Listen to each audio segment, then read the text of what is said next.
My jellyfish people traveled halfway across the universe to leave an ocean paradise with high levels of amenities. I wanted to understand why.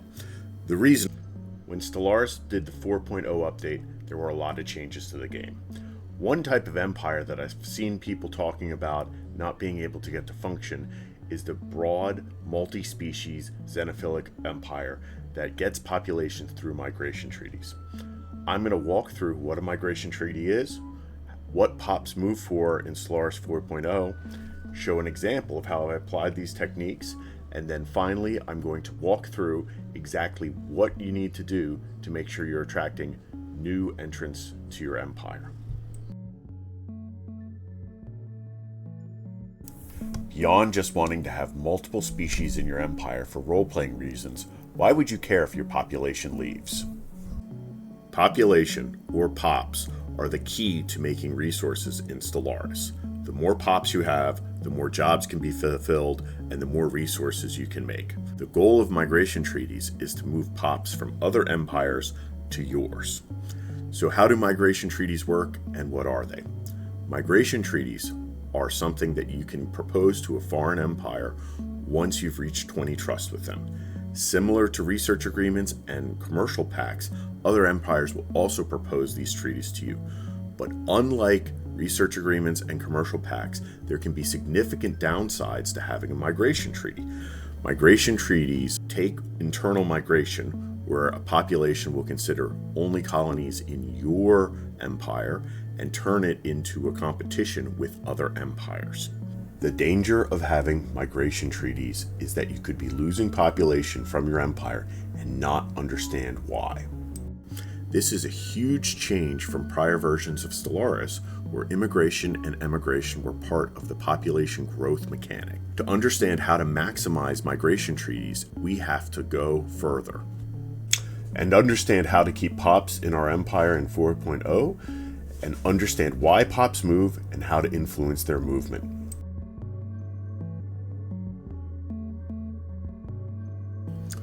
If having high living standards, ample housing, and high levels of amenities and stability isn't enough to keep your populations in your empire and attract new ones with migration treaties, what are POPs motivated by? POPs in Stellaris are motivated by jobs. They're constantly seeking employment. In Stellaris, there are 4 basic types of jobs. Elite level jobs have a gold triangle and typically produce unity. Specialist jobs have a silver triangle. They typically produce research, alloys, consumer goods. Workers have a bronze triangle. These jobs are typically farmers, miners, electricians, and soldiers.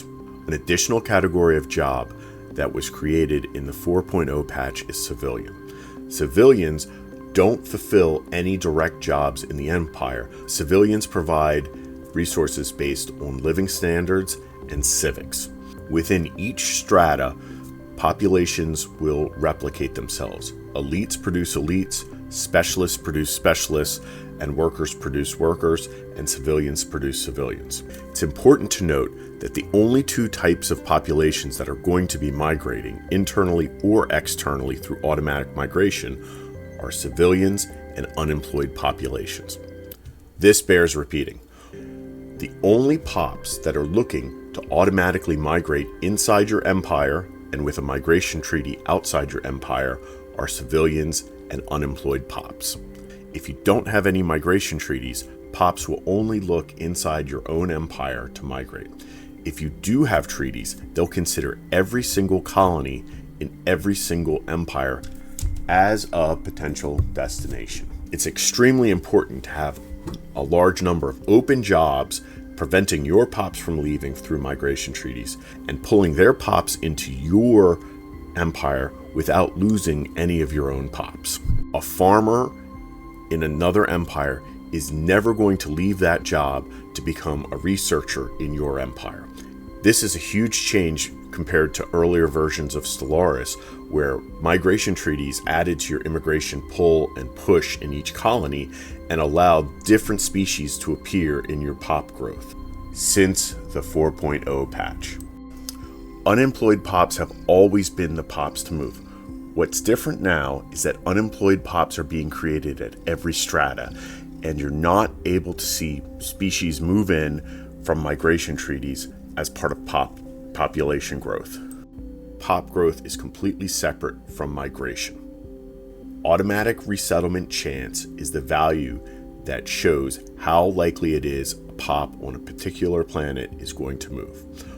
Pops with a valid destination to migrate to are more likely to migrate by stability, amenities, housing. Once you've signed a migration treaty, it's possible for your pops to go into a different empire and a different empire's pops to go into your empire. How does the game express migration now that we know who is going to migrate and what they want? Automatic resettlement destination chance shows how viable that colony is as a destination for a valid civilian or unemployed pop looking to move that have a valid migration destination. You're not able to impact automatic resettlement chance in other empires, but what you can do is maximize your automatic resettlement destination chance. By maximizing your automatic resettlement destination chance, you'll draw their pops into your empire, increasing the amount of resources you're going to be producing and making it easier to achieve your goals in Stellaris. Before we discuss the specifics of what to pick, let's look at two empires that I made. The first was using old Stellaris tactics, and I wasn't able to attract any migrants with my migration treaties. The second, I made a multi-species empire in Stellaris without slavery or conquest. I love creating empires in Stellaris with a goal. The goal with my ocean-dwelling jellyfish people was to create the largest oceans with the most number of species and have egalitarian society. However, I couldn't attract any other species despite having high stability, high housing, high amenities, and an extremely attractive living standards. This is a very common roleplay empire that many people have tried to create, but the mechanics that we've talked about before have really hidden. Even worse, my jellyfish people were moving halfway across the galaxy to live in decent conditions and get turned into cyborgs on a continental planet. This is very different than other versions of Stellaris. Instead of focusing on providing a good life for my species, this empire is focused on providing employment and happiness through labor. I'm providing so much happiness that even with negative amenities, other species are still migrating to my planets. After applying those principles, I was able to sign 6 migration treaties with my neighbors. In each one of them, I had their species moving to my empire, and my founding species didn't move to their empire. In fact, I was so successful, I had some of my allies canceling these pacts because they were losing too many pops.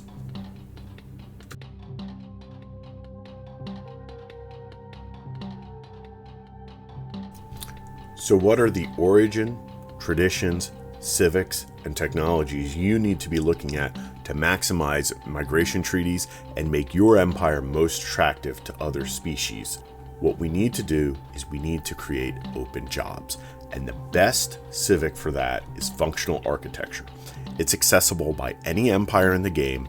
Functional architecture is a great civic to help you increase the number of open jobs you have in your empire. It's essential for staying ahead of population growth and working down that initial group of civilians that you have in your empire. An early engineering technology is assembly patterns. This further increases the speed that we build. The prosperity tradition is one of the best traditions to increase the number of jobs you have across your empire. It allows you to access standard construction templates to reduce the infrastructure costs and increase the speed, while administrative operation reduces upkeep for all your additional buildings. Finally, public works increases housing. Being able to build cheaply and quickly is accessible to any empire in the game and creates excess jobs and housing. Automatic resettlement chance determines how often pops in your empire are able to move around. There are various policies here that are helpful, but none of them are really necessary because if you follow this plan, your pops aren't going to be looking to automatically migrate. The next job is to make sure that your colonies are targets when populations move. Once you have a migration treaty Your colonies are in competition with every other colony in that empire, and you want to maximize your automatic migration destination chance. There are things every empire can do to improve their automatic migration destination chance. The first thing is to increase your stability as high as you possibly can. Second, you can distribute consumer goods through the distribute consumer goods planetary decision. This will cause the planet to have an increase in amenities and automatic resettlement destination chance. If you found the Artist's Enclave, you can buy up to 4 art exhibits.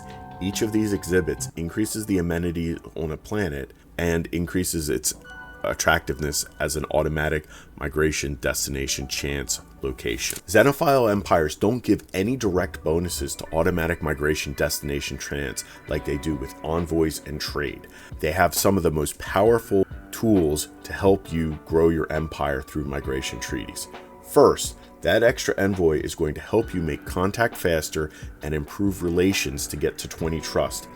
Xenophile empires can take Free Haven as a civic. It provides an increase to automatic migration destination chance. This civic should not be one of your first civics to be taken because you need to build up unfulfilled jobs so that populations will move from other empires to yours. Buried in the menus, Xenophile empires also unlock access to the powerful Land of Opportunity Edict and the Open Arms Council agenda. Both of these increase your automatic migration destination chance. So let's recap. If you're going to set your empire up, you need to have excess jobs on your colonies and overbuild, and you need to make sure that you have high stability and use the tools you have to increase your automatic migration destination chance. There are some downsides to this strategy. First, you're going to be attracting pops that you don't have full control over that may have increased consumer goods or amenity needs from not being well suited to your home planets. Second, you're going to have a large amount of infrastructure built that isn't being used at any one time. They have ongoing costs and upkeep that have to be paid for. You may see your population migrate from worker jobs providing food, minerals, and energy to specialist jobs, leading to deficits or not having enough minerals or food to accomplish certain goals. An additional potential issue is a shift in ethics. You may see new political parties form. Since pops that migrate are unemployed and civilians, you won't benefit from automatic migration internally if you're taking this strategy and have started colonizing new lands. Finally, you should be paying attention to your migration to make sure you are a net importer of pops and you're not losing pops to other empires. Finally, you should be paying attention to your migration to make sure that your pops aren't leaving your colonies and going to others. Strategies that rely on large numbers of civilians or civics that have a component that boosts civilians, such as hedonists or civil education, are not going to benefit from this strategy. While it can be helpful to get more pops into your empire and turn off migration treaties and switch to them later, if you have excess civilians, they'll likely leave when you do have migration treaties active. If you've made it this far, I really want to thank you. This is my first ever YouTube video, and I really wanted to answer a question that I had struggled with for a few weeks. In doing so, I figured out a little bit more about Stellaris, and I want to continue making videos like these that help people roleplay empires that they want using the mechanics as they are. If you have any questions, put them in the comments below, and if you know someone who likes Stellaris, please share this video with them.